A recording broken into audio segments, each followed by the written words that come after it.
Okay, so I made my survival video part two. Or I made my survival video part one, which is about how do you survive. And the gist of it was the same of which is on the fast scrolls, which is that you want to first kind of secure a place to stay and put food in your belly, and then you want to work on getting some kind of tablet or phone. Ideally, a tablet that'll fit in your pocket, and then you want to work on getting a better job or any job at all, then you want to get a better place to stay at instead of this just temporary lodgings. Then you want to get a better job, and now you've essentially survived. If you go through that process, that may seem kind of rushed, but if you watch my last video, you'll understand. So this is the second part to surviving. So let's say that you've done all that. You have your tablet. You have your place to live, you have your job, so you're surviving, right? But are you thriving? Are you thriving? Well, what does it mean to thrive? Thriving means self-actuating and having your own needs met. So, one of the first things you're going to want to do is you're going to want to build up a network of friends so that you have socialization, maybe there's a shopkeep that you enjoy talking to when you go in his shop, or maybe you have some friends down at the bar that you go and you hang out with, or you just have some friends. My friends are online because that's easier for me, right? But you could have friends in real life too. It doesn't matter if your friends are in real life or online, because online is real life too, right? So the next step is you covered your social needs. Now you got to better cover your bodily needs. So you're going to want to pursue better food. That does not necessarily mean more expensive food. What that means is doing some research into cooking at home. So you're going to want to start cooking at home, right? Cooking your own meals, providing your own food. If someone else cooks for you, that's fine. But it's good to learn to cook for yourself, to know how to cook for yourself, to be able to rely on yourself to get food, right? So there's different ways that you can take care of your body.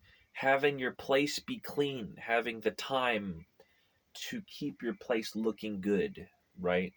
Keeping your body clean. This is something that I still struggle with, not because I can't, but because I just have so little time. Keeping your body clean is super essential, right? Even if you can only take rag baths to bathe yourself is super good and good for you, right? Keeping your clothing clean, keeping your apartment clean, keeping your kitchen clean, keeping your bathroom clean.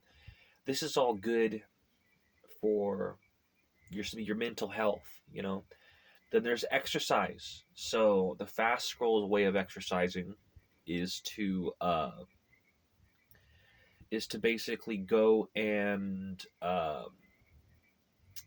do push-ups and stuff without any equipment. So you want to tackle your basic exercise. You want to make sure that you're using your body to its full potential, right? So there's these different areas of your life, like washing your clothes, washing your body, washing your house, washing your kitchen, washing your bathroom. There's areas like exercising, like socializing. These are all parts of Maslow's hierarchy of needs. All that I've literally done, if you go and look up Maslow's hierarchy of needs, I'm just listing them through one by one. And you basically have to solve all these things, right? You have to make sure that your toilet is still working. You have to make sure that your washing machine is still working. You might have to repair it every now and then.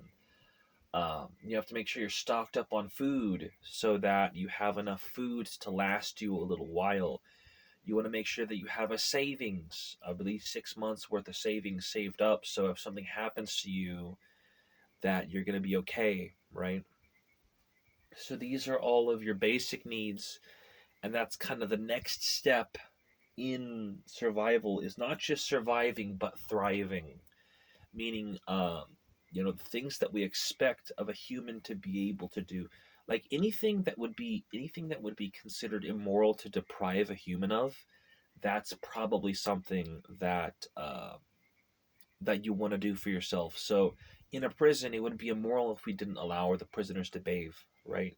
So that's why bathing is so important, is because it's a human necessity. In a prison, it would be immoral if we kept our prisoners from sleeping 8 hours a day. So that's part of why prisons do let their prisoners sleep 8 hours a day, even though they're being punished. So getting sleep, uh, basically taking care of yourself. So in the very beginnings of the guide, we were talking about just basic survival, which is putting food in your belly. And we immediately hop into this world where we grab a tablet, and now we have some more higher entertainment, like being able to shop online or being able to watch movies or whatever. But we're slowly progressing into just the basic things that people do. Some people like to call it adulting or being an adult. I wouldn't necessarily call it that. I would call it humaning or being a human, because you don't have to be an adult to be into this kind of stuff. But things like brushing your teeth, things like combing your hair if you have long hair, all of this is like just basic maintenance of your body and your living dwellings and your social life. That's the next step in terms of survival.